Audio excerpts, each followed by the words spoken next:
గుమ్మం అంటేనేమో గేట్, తలుపులు అంటేనేమో మెయిన్ ఇంట్లోకి వచ్చేటువంటి ప్రవేశ ద్వారం. ఇప్పుడు బైబిల్ ఏం చెప్తుందంటే, గుమ్మములారా తలలు పైకెత్తండి, పురాతన తలుపులారా మిమ్మును లేవనెత్తుకుని మహిమగల రాజు ప్రవేశించున్నట్లు అంటున్నాడు. ఇప్పుడు నేనేమంటానంటే, గుమ్మం అంటే ఏంటి, తలుపు అంటే ఏంటనంటే, గుమ్మం అంటేనేమో మన బుర్ర, మన బ్రెయిన్, తలుపు అంటేనేమో మన హృదయం. ప్రభు మన మైండ్లోకి, మన మైండ్ ద్వారా మన హృదయంలోనికి ప్రవేశించాలనుకుంటున్నాడు. మహారాజులాగా ప్రవేశించాలనుకుంటున్నాడు ఆయన. మహిమగల రాజు, సైన్యములకు అధిపతి యెహోవా నీ గుమ్మము ద్వారా, అనగా నీ తల ద్వారా, నీ మెదడు ద్వారా, నీ ఆలోచనల రూపంలో నీ లోనికి ప్రవేశించి, నీ తలుపుల ద్వారా నీ హృదయంలోనికి ప్రవేశించాలని కోరుతున్నాడు ఆయన. ఆయన నీ హృదయంలో సింహాసనం వేసుకొని నీ జీవితాన్ని ఏలే రాజుగా ఉండాలనుకుంటున్నాడు. హల్లెలూయా. ఎక్కడ ఉన్నాడు నీ రాజు నీ జీవితంలో? ఎక్కడ ఉండాలి నీ రాజు నీ జీవితంలో? చాలామంది గేట్ బయట పెట్టేస్తాం ప్రభుని. గేట్ బయట అంటే ఇంటి మీద వాక్యాలు ఉంటాయి. యెహోవా ఈ ఇంటికి అధిపతి, మొత్తం భార్య అధిపతి ఆ ఇంట్లో, లేకపోతే మొత్తం భర్తే అధిపతి ఆ ఇంట్లో, లేకపోతే మామ ఇంటికి అధిపతి, లేకపోతే అత్తే ఇంటికి అధిపతి. సో ప్రభువుని చాలాసార్లు గుమ్మం దగ్గరే కట్టేస్తున్నాం మనం. ఆయన లోపలికి రానివ్వట్లేదు.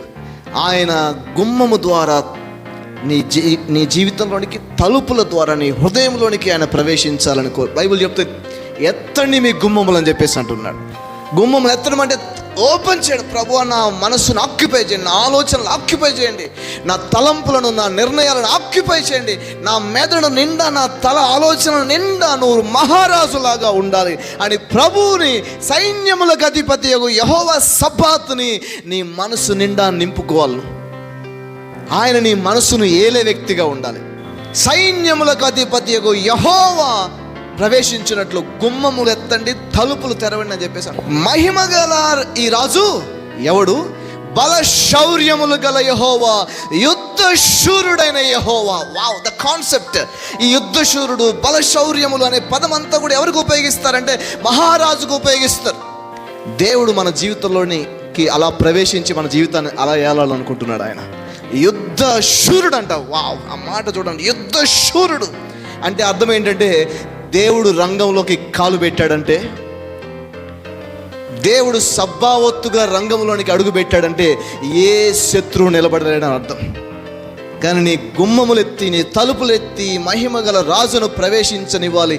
నీ జీవితానికి సంబంధించిన ప్రతి ఆస్పెక్ట్లో ఆయన పరిపాలన చేయడం ప్రారంభిస్తే ప్రతిదీ తల వంచుతుంది. రాజు బయలుదేరి వస్తున్నాడు అంటే ఎవరు రాజు ముఖం చూడడానికి వీల్లేదు. ఎవరు కన్నులెత్తి రాజు వైపు చూడడానికి అందరూ తల వంచి ఉండాల్సిందే. అందరు ఇలా తల వంచి ఉండాల్సిందే.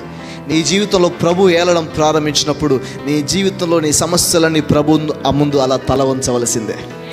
హల్లెలూయా. కాబట్టి మనం ఏమని ప్రార్థన చేయాలి? నీవు ఏలుదువుగా కానీ ప్రార్థన చేయాలి. సైన్యములకు అధిపతిగా నీవు ఏలుదువుగా కానీ ప్రార్థన చేయాలి. ఆయన ఏలడం ప్రారంభించినప్పుడు అప్పుడు ఆయన ప్రభుత్వము, ఆయన పరిపాలన ఎలా ఉంటుందో నువ్వు చూడగలుగుతావు.